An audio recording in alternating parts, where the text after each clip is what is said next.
Bueno, estuvo la cumbre del G20, allí están los países poderosos económicamente, también los países emergentes, que son parte de ese concierto. Hubo reuniones bilaterales, por ejemplo, del presidente de Estados Unidos y el presidente de China, dos grandes potencias. Mauricio Rabufetti, bienvenido, ¿cómo anda? ¿Cómo andan? ¿Cómo les va? Bien, ¿qué nos deja esta cumbre? ¿Qué nos deja esta cumbre? Bueno, primero que nada, explicarle a los televidentes de qué se trata esto del G20, porque siempre hablamos del G20, G7, G8, tenemos un montón de grupos de este tipo. Este G20 es un grupo de países que, como bien decías, Leo, incluye a potencias ya consolidadas, industrializadas y a países emergentes que son importantes por diferentes razones. El caso de Brasil, por ejemplo, es políticamente muy influyente. El caso de Argentina es un gran productor de alimentos, para mencionar a dos países de nuestra región. Y lo que aborda son temas económicos. Por eso este G20 que tuvo lugar en Bali, Indonesia, fue tan importante, porque tuvo mucho más trascendencia política que económica. Tenemos algunas imágenes de este encuentro que vamos a compartir mientras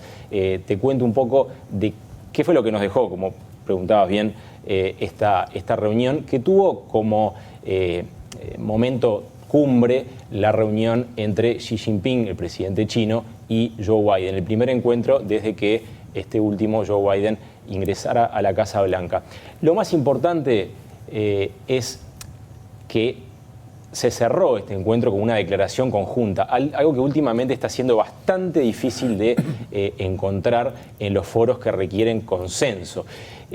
Los puntos más trascendentes, lo fundamental es que esta declaración, que fue consensuada por los más de 20 países, por supuesto, que forman este bloque, se llama G20, pero son más de 20 países, esta declaración condena la guerra en Ucrania. La mayoría, dice, de los países del G20 condenan la guerra en Ucrania. ¿Por qué es importante esto?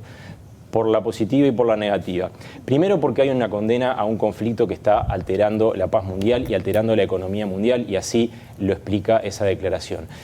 La parte negativa es que no hubo un consenso absoluto, fue una mayoría de países que condenan la guerra y no la invasión rusa a Ucrania, que fue lo que en definitiva termina de hacer despegar esta guerra que hemos venido analizando todo el año. Eso para hacer un resumen muy somero de lo que dejó este encuentro. ¿Se puede hablar de un acuerdo tras esta reunión entre Xi y Biden? Bueno, hay algo importante en ese encuentro, o después de ese encuentro. Primero, el encuentro en sí, como decíamos, primera reunión desde que Biden llega a la Casa Blanca. Recordemos, Joe Biden fue vicepresidente de Barack Obama. Ahí los vemos saludándose a los líderes de las dos principales potencias de nuestra era, ¿no? Es una foto para la historia. Hay algunas imágenes del comienzo de esta reunión que se desarrolló de manera muy preparada, pero que tenía como trasfondo un clima de altísima tensión.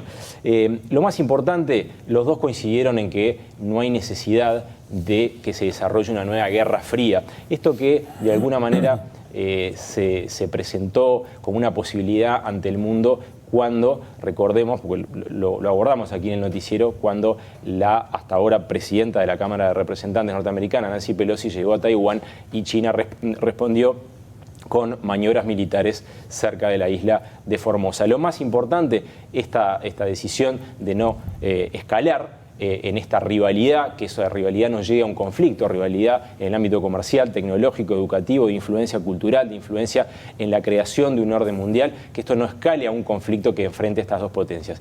Lo otro, del lado de China, la firmeza en cuanto a su postura sobre Taiwán. China considera a Taiwán como parte integral de su territorio y marcó algo que denominaron una línea roja que Estados Unidos no debería cruzar, que es cambiar su postura sobre la isla de Formosa. Igualmente, las posturas están bastante claras. Estados Unidos no reconoce a Taiwán independiente, quiere el statu quo, quiere que Taiwán siga siendo una democracia, porque además Taiwán es un importante proveedor, sobre todo de componentes tecnológicos de Estados Unidos. Eso para contarte un poco lo que trascendió de este encuentro, sin duda fundamental, entre Biden y Xi. Y vinculado a la guerra que tenemos, la invasión, ¿no? Recordemos, de Rusia a Ucrania, el gran ausente fue el presidente de Rusia. Putin. Sin duda. Vladimir Putin. Ucrania sí estaba presente. Estaba el canciller de Rusia, de todas formas. Sí, estuvo Sergei Lavrov, el canciller de Rusia. Putin obviamente no fue porque hubiera sido el centro de atención de esta cumbre, algo que de alguna manera, lo decían muchos de quienes estuvieron allí, benefició precisamente a Xi Jinping, porque se convirtió de alguna forma en el personaje clave junto con Joe Biden de este encuentro que se desarrolló, como decíamos, en Indonesia. El gran ausente, Putin, que fue por supuesto muy criticado, muy cuestionado, tanto que Lavrov no participó de todas las actividades del G20, el canciller ruso se retiró antes, pero en definitiva Rusia termina apoyando esta resolución que comentábamos.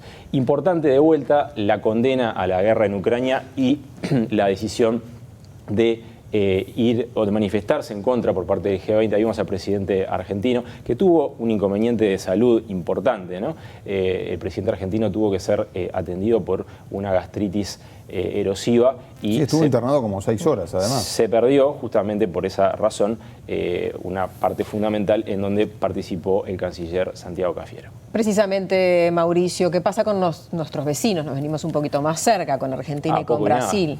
Poco y nada, la verdad que poco y nada, porque Argentina,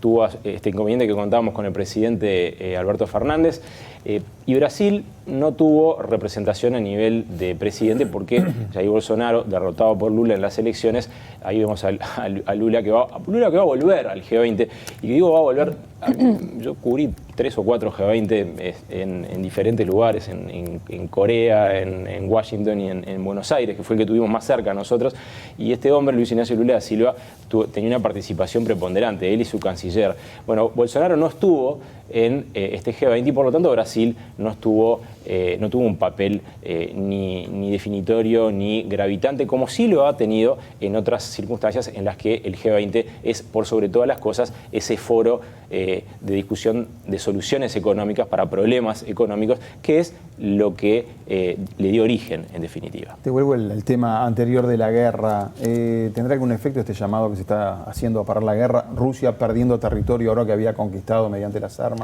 Rusia está perdiendo algún territorio, pero seamos realistas, ¿no? Rusia tiene objetivos militares con esta guerra y difícilmente un llamado de países terceros vaya a hacer cambiar lo que son las motivaciones del Kremlin para seguir adelante o no con esta invasión posterior conflicto. En definitiva, difícilmente lo que se diga en el G20 o lo que se pida en el G20 modifique eso. Creo que lo más importante es la idea, porque para esto sirven estos foros, para saber para dónde van las relaciones internacionales a gran escala en el mundo, ese mundo al que tenemos que mirar desde Uruguay también, sirve para ver que hay la parte, digamos, mayoritaria de los países en este planeta condenan esto que está pasando hoy en Ucrania. Creo que esa es la conclusión más importante.